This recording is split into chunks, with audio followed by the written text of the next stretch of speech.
So you want to be a writer. Here are some tips and tricks to get you started on your journey. I've been on the scene for a really long time now. I published my first book in 2012, and I didn't start doing like the convention trail and book signings and all that fun stuff until like 2013. I've been out there. I've hit the road.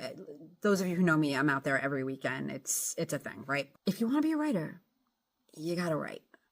I can't tell you how many times I hear people come up to my table or up to, and say, hey, I want to be a writer. I have this great idea. And then they proceed to tell me this like amazing idea. And I'm like, don't you know never to tell writers your idea? No, but whatever. Honestly, they can give me like this whole long thing and I want to write and I want to do it and I'm like, well, you got to do it. You can't be a writer if you're not writing. You have to write something. Life is hard. Life gets in the way. Life kind of trips us up sometimes. And I know for me personally, I have to be very regimented. I have to have a discipline. I have to like set a schedule for writing, because if I don't, I will let all the other things in my life get out of control.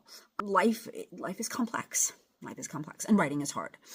So if I don't carve out the time in my day and make a set schedule for what I'm doing, it's never going to happen. Now, I know that doesn't work for some people, but if it helps you, great. My goal as a teacher, and this is what I do, how I put pen to paper.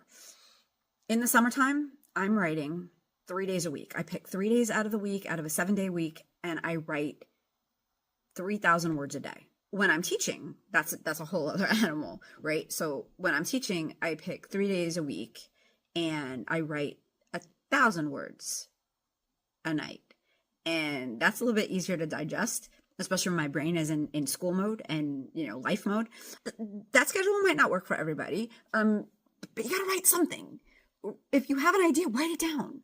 It doesn't have to be good. It doesn't have to be amazing. It doesn't have to be your final product, because that's what editing is for. And I'll talk about that in another video. But you can't be a writer if you're not writing. So pick up the freaking pen and write something.